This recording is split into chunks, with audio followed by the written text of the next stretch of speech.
Howdy, psych students. So this is day 2 of our consciousness notes. We looked last time at the stages of sleep and all the different brain waves and what was going on. Today we're going to look at some of those very specific situations that happen in sleep. Some of them are very rare and some of them are very common.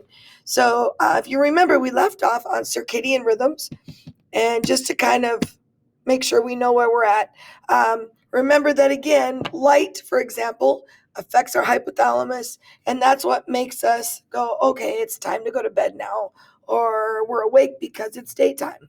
And remember that with outside cues, we actually have a 25-hour rhythm, but because of those outside cues like light and dark, we are in a 24-hour rhythm. We kind of left off on that. We also talked about jet lag, and that really jet lag is just a result of changing time zones. And so we don't have enough time for our circadian rhythm to adjust to that new time zone. And light, of course, and dark affect that. So that's what's happening with your poor jet lag. Okay, moving on. So if you look at the whole night that you sleep, for the first 2 cycles, people progress down to stage 4.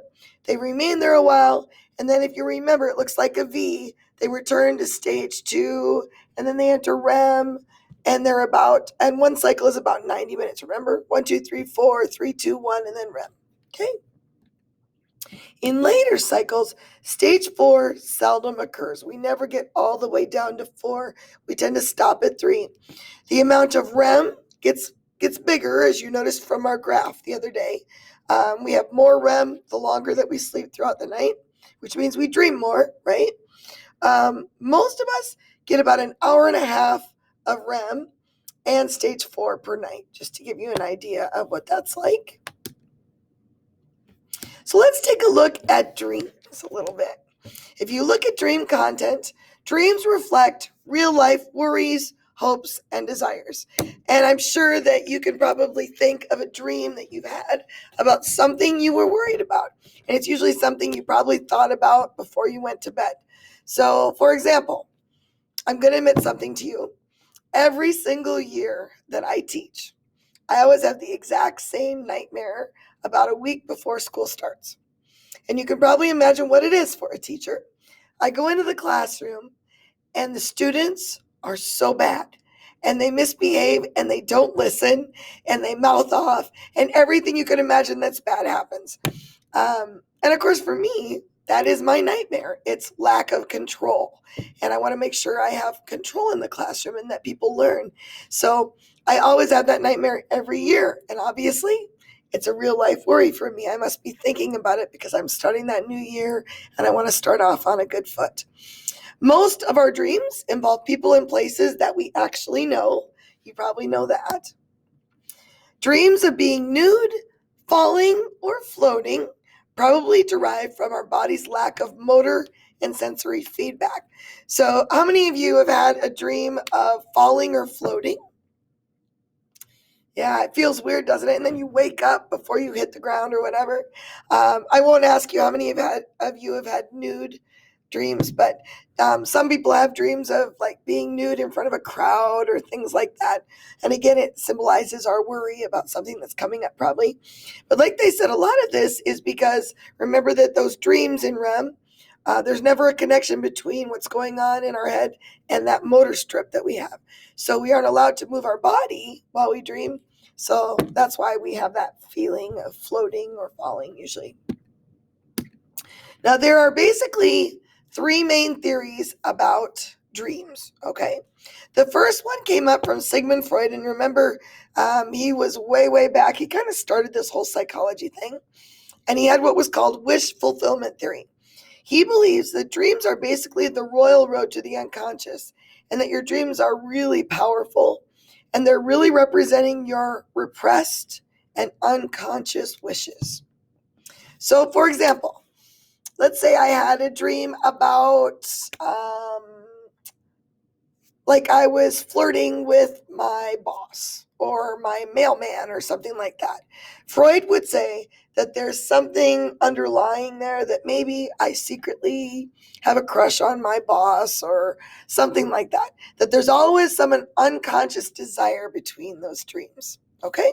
And he said you can really read a lot into those dreams if you look at what's going on. Now he says that there's two truths in your dream. The first is called manifest content, and that is the surface content that's acceptable. So, whatever you dream, like the literal, whatever's happening, that's your manifest content. And of course, it's what is acceptable. Okay. The latent content is the hidden meaning behind the dreams. And if you remember Freud, he was a little different. He believed that a lot of our thoughts were based on sexual desires, that secretly as children, girls, we want to be boys because we want to be like our daddies. Remember that? We talked about that. So he believes that those were driven by sexual desires. Now, most of those theories have been debunked since then, but that was his belief. And he really believes that dreams are kind of like a psychic safety valve, that it's a way for our mind to express those feelings that we really can't say out loud because they're not accepted, right? It's not okay for me to say I have a crush on my boss, but my dreams are letting me express that. The second theory is the cognitive development theory. And these people believe that dream content reflects dreamers' cognitive development, their knowledge and their understanding. So when you dream, it's a way for your brain to just process what you're learning. And it's just understanding things, helping you understand things and process. And that's where you might get that slogan like, sleep on it, and then we'll talk tomorrow. And if you think about it, we do that sometimes, don't we? We don't make a big decision right away. We sleep on it, give us time to think. And that's kind of what some people believe about your dreams. Now, the third theory is the information processing theory. And this belief is that dreams help us sort out the day's events and consolidate our memories. I call this like the file cabinet theory, that we take the different things that we've done during the day and we just compartmentalize and we put them into the different files where they belong. So, I learned my boyfriend cheated on me. That goes in the boyfriend category, and what I know about relationships.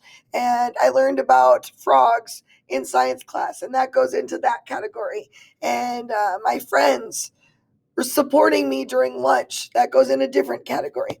And it's just a way to consolidate and process all those memories. And our dreams often will represent those memories and where they belong and what we do with those memories.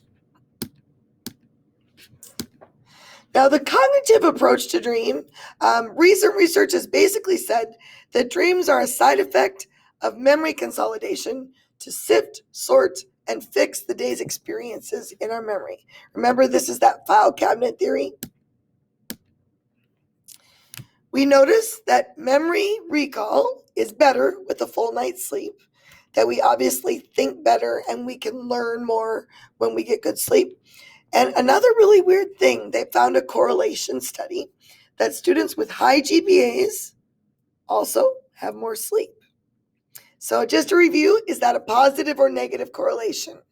So the higher the GPA, the more sleep they get. Both are up. So that is a positive because they both go the same direction. They either both go up or both go down. Remember that? Okay.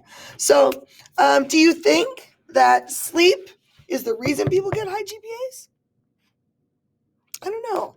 I think that might be part of it because we proved that we process and remember things better when we get sleep. But we also have to think about other environmental factors that might affect that. Like, for example, and again, this is a stereotype, but people that are in wealthier towns tend to have families with more money, meaning they have more availability with their children. Two-parent homes are more common. So maybe they're around more to make sure they get more full sleep. So is it that their environment is also helping them get sleep? Or is it just that they have parents that have gone to college, they're better students, so that makes you a better student. So you got to remember there's other things that might have a factor in that, okay? All right, if we look at the activation synthesis model, they're actually looking at what is really happening in your brain when we dream. And what they did is they did a PET scan while you were dreaming, and it reveals increased activity in the limbic system. Let me move my picture here. Here's our limbic system, right? Okay. During REM sleep, there's a lot of increased activity. Dreams erupt from neural activity spreading upward from that brainstem down here. And thus the brain is trying to make sense of it, basically. The frontal lobe is idle during dreams. Isn't that interesting? Thus, it makes the dreams less inhibited. And this also goes back into our chemicals. Remember we talked about the rape drug, GHB? Basically, the chemicals in our brain are letting us be less inhibited. And so when you get GHB, it's flooding your brain with that stuff. So we tend to do things that we wouldn't normally do, okay? Which is also why our dreams are less inhibited. And we might dream things that we would never normally say or do in real life. The physiological function theory says that regular brain stimulation during REM may actually help develop and preserve neural pathways. So it's actually good for those neural pathways when we actually dream and get good sleep.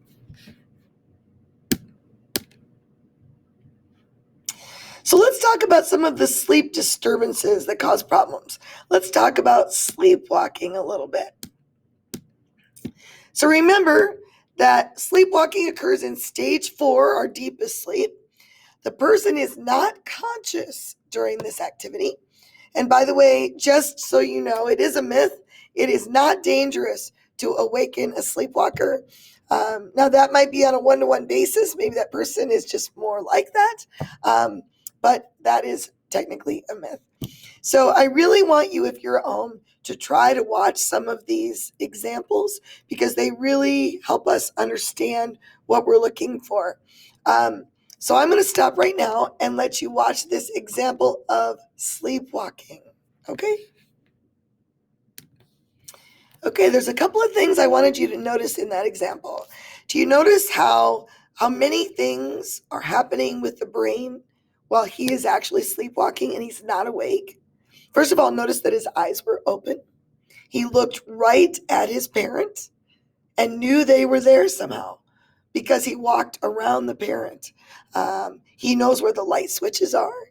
He knows where the sink is because he's leaning on it. He knows where the different rooms are. All those motor skills are still working because remember, we're not in REM. In REM, we can't move, right? Paradoxical sleep. But here, he has all those motor skills and he's able to do all of those things while he's sleepwalking. Amazing what the brain can do in that altered state, right? Okay, let's talk a little bit about nightmares a little bit. And we're going to talk about the difference between a nightmare and a night terror. I don't know if any of you had night terrors before in here. I have had a couple last year that experienced this, or maybe you have a brother or sister that experiences this. So let's talk about what's the difference. Let's start with nightmares. Nightmares, you have vivid, disturbing dreams, and remember they occur in REM sleep, in our lightest sleep. They are obviously more frequent when people are under emotional stress. So we tend to have nightmares, of course. Let me let you look at that nice little picture down there. So let's take a look at the difference between a nightmare and night terrors. A nightmare occurs during REM sleep. A night terror occurs between sleep cycles. So that allows them to move and scream and do all kinds of things. A nightmare, there's usually no crying or moving. They might whimper, but they usually don't cry out loud. In night terrors, there's crying, increased respiration, and things are going on. Even movement can go on. In a nightmare, they need comforting. In a night terror, we have a sudden fear reaction. Nightmares, we can remember the dream, especially if we wake up right away and we think about it. A night terror, they usually have no recollection of what happens, and it's very scary for parents. We'll get into that in a minute. So first, I want you to stop and I want you to watch this video of the baby that's having a nightmare. And I want you to look for some of the symptoms that we've talked about. Okay? Check it out. Okay, what are some of the symptoms that you saw as this baby was having a nightmare? We saw that the baby's respiration started to increase, right? Started to breathe heavy. She whimpers out loud. You saw REM action. You saw the rapid eye movement underneath the eyes. Good. And you notice what happened when the mom touched the baby. The baby stopped whimpering for a while. But then once she let go, do you notice she went right back into the dream? That's why with a lot of us, when we get up from a nightmare, we have to actually sit up for a while or get a drink, or I know when I was a kid, they always told us to turn over so we wouldn't have the same dream. And it usually works because it gives you enough time to wake up. But in this instance, it wasn't enough time for the baby to recover.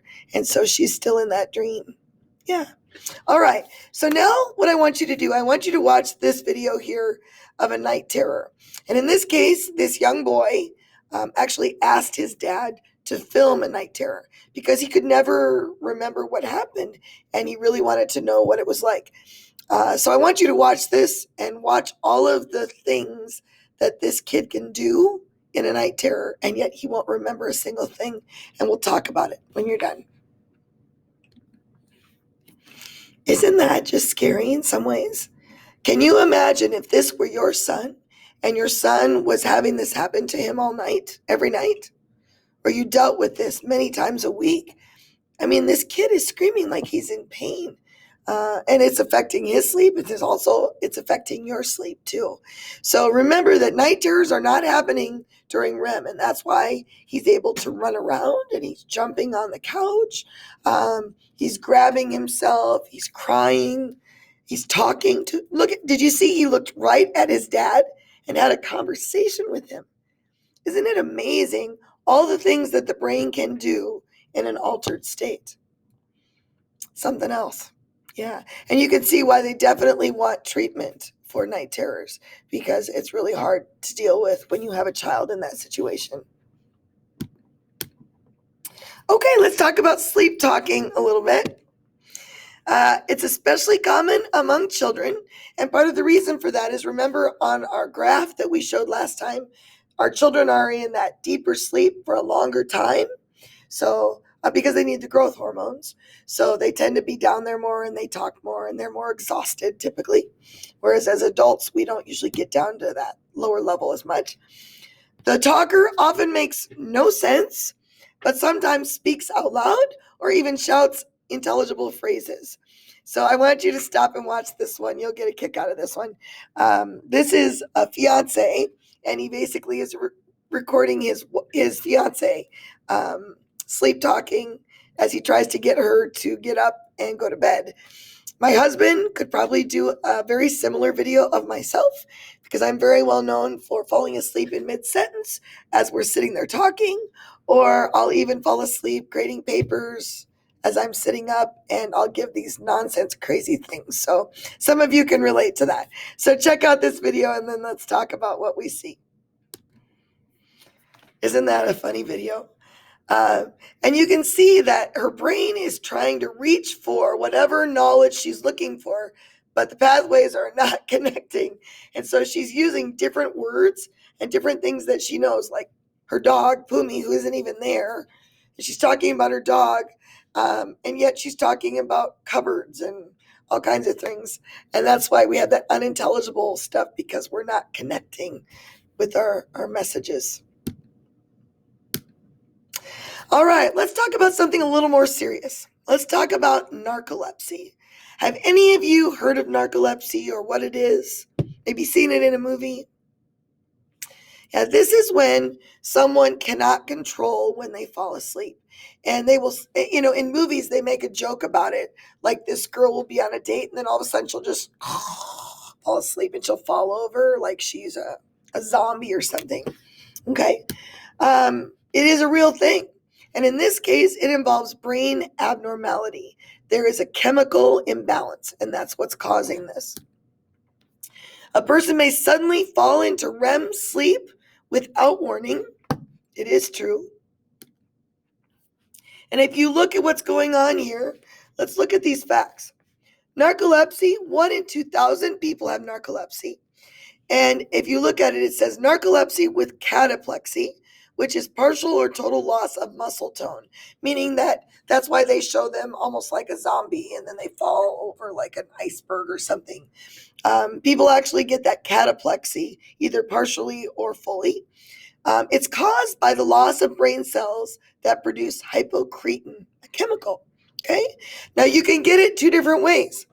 Some people actually get it genetically. So it might be something you get handed down in your family, and they're just predisposed to not have enough of that hypocretin. Some people actually get it because of an infection in childhood or teen years. And basically, the immune system attacks the specialized cells in the brain that produce hypocretin, and then they become narcoleptic. And that leads to those symptoms. Symptoms, cataplexy that we talked about, disrupted nighttime sleep, excessive daytime sleepiness, sleep paralysis and hallucinations, and intense dreaming or nightmares. So I honestly have never known anybody with narcolepsy. I mean, we all get tired and fall asleep, maybe in class when we don't want to or something. But this is a way different thing. So I found a really interesting video that shows people who have narcolepsy and the things that they deal with every single day. And it's a real challenge. So I want you to watch this video and look at some of the challenges that they face, and then we'll talk about it. Now, the people at that table, there are different levels of narcolepsy, again, depending on how much hypocretin you have in your system. These guys are functioning pretty well, but did you hear the guy talk about driving? If you have bad narcolepsy, should you be driving? No. So that means you're not able to get somewhere on your own unless you take a train or a subway or something like that, or someone gives you a ride. Think about it. If you had a group of friends that were going out and one of your friends falls asleep uncontrollably while you're doing things, would you continue to invite that person to your events? You could see how it could affect their social life, even a job. How many employers would put up with someone that needs to take a nap whenever they need to, So I will say people that have really bad narcolepsy can tend to be kind of shut-ins because they have all these issues. And how do you deal with it? How do you deal with falling asleep when you can't control it always? So I really feel bad for people that deal with this. It's a difficult thing. So just an awareness. All right, let's talk about sleep apnea. How many of you have someone that you know that has sleep apnea? Might be a parent, grandparent. Yeah. Okay. So here's what's happening with sleep apnea. They are waking up often during their sleep, so they're not getting enough sleep. They're having really bad sleep. Okay. And here's why. It's actually very serious. Whoops.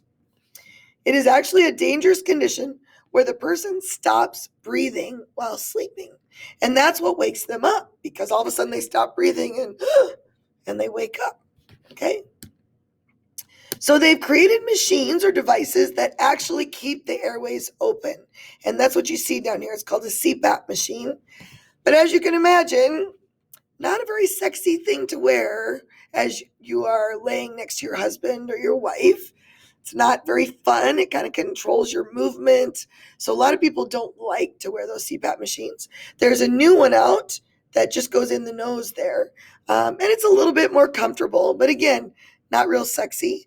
And it's a problem because they don't get good, deep sleep because they keep waking up. So it's a concern.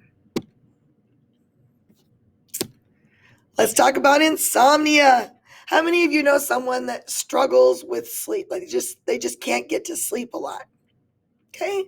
Yeah. A lot of people struggle with this. Why do you think we have no-dos, or not no-dos, but like those sleeping pills across the counter? Yeah.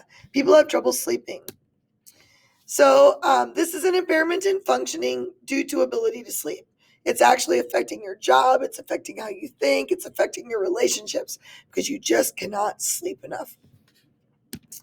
Unfortunately, one of the biggest causes of insomnia is worrying about insomnia. And I think we've all been there. Like, we know we need to get to sleep, but we're thinking about something and we're like, I got to get to sleep now. I got to get to sleep. Oh, another 20 minutes. It's already midnight. And the more we think about it, the more it makes us not sleep. So this becomes a big problem as well. And you can see it could affect your job, your thinking at school, even your growth, if possible. Let's talk about controlling our consciousness. We've done a little meditation in class, haven't we? Now let's talk about what's going on here.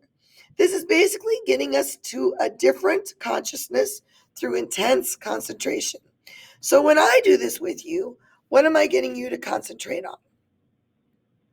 Yeah, I'm getting you to focus on your body and relaxing the different parts of your body, which is helping you set aside all the stress of the day and all the things you're learning at school.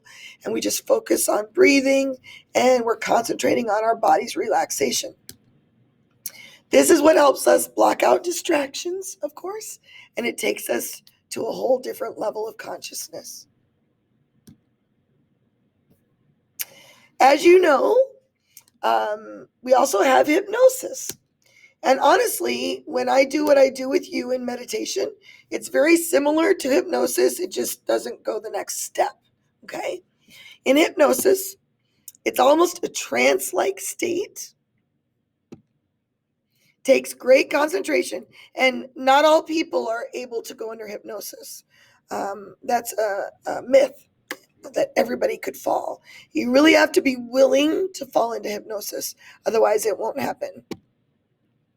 And it usually takes high suggestibility, that you're willing to listen and be open to this idea. If you go in saying, I'm not going to get hypnotized, it's not going to work. It just won't, because you have to be open-minded to it.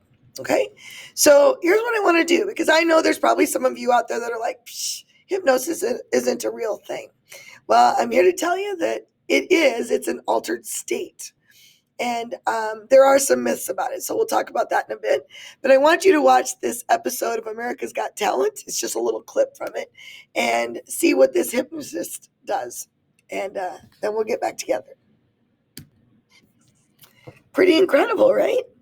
Yeah. Did you see how Howie basically just completely changed because of what he did with him? Isn't that just amazing? And you could see where this would really be helpful in certain situations. So let's talk about that a little bit. By the way, the last part of that is basically a reduced response to outside stimuli. We're starting to calm you down, get you to breathe, focus on your body and your breathing, and then eventually you just don't, you only hear the voice of the person that's counseling you, and you cut out all outside stimuli. Okay, so there are actually a lot of medical uses for hypnosis. It is useful for pain control and in illnesses where concentration on some stimuli and avoidance of others is beneficial. So a lot of people with pain do this. People with PTSD often will use hypnosis. It really does help. Let's keep going here. Now, like a placebo, remember what's a placebo? Placebo was the sugar pill that people take, while these people take the real pill, so you can see if it's actually working, right? Hypnosis works best for people who actually believe it will work. You have to believe in it. Hypnosis is ineffective, typically.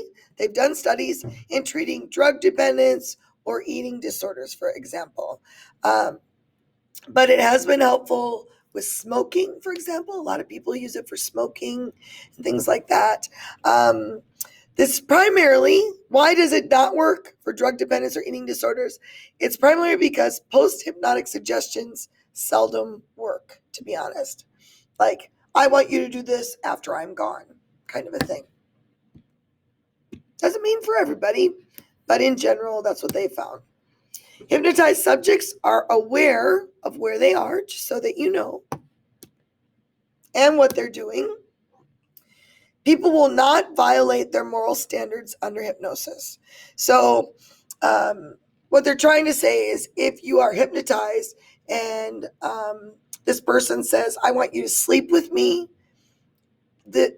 that's not typically going to happen, at least from what they've studied. Now, they might cluck like a chicken, but again, I'm okay with clucking like a chicken, but I'm not okay with you touching me where I don't want you to touch me. And people worry about that when you go to a counselor. So just know that. People aren't any stronger while hypnotized. There's some myths out there that you'll be able to like lift a car or something. And that's not true.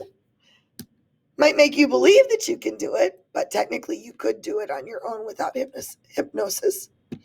Other facts.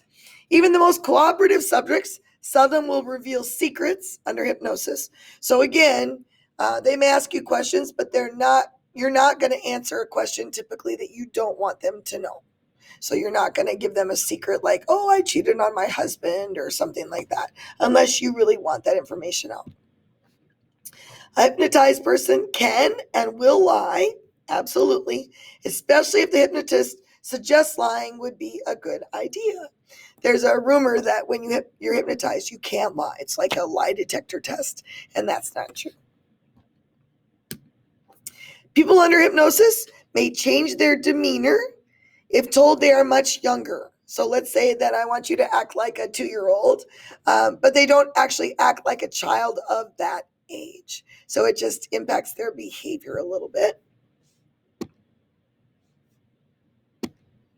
The hypnotist only makes suggestions which the subject can choose to follow or ignore. So when you see stuff like this at college, I know a lot of colleges bring in hypnotists. They can choose to follow or ignore those directions. The subject is ultimately in control, just so that you know that. So what I'd like you to do, I have here a link of an example of hypnosis in counseling so you can see how it works. You'll have to turn up the volume because he speaks very quietly to her, but you can see how he kind of works with her and then makes her feel good about herself and deal with some of her issues. So I'll give you a second to go ahead and watch that. Not near as dramatic as America's Got Talent, right? But I do think it's important if you, as a patient, are thinking about hypnosis, it's important for you to see what it's like so that you know what to expect. And I'm glad that they have some of this out there so people are not like mysterious about this information. Okay, I think that's our last slide. It is for today. Uh-oh. Go back. There we go. So thanks for joining us. Again, if you have to go back or stop at any point in the notes and get whatever you missed, you're welcome to do that. Have a great day.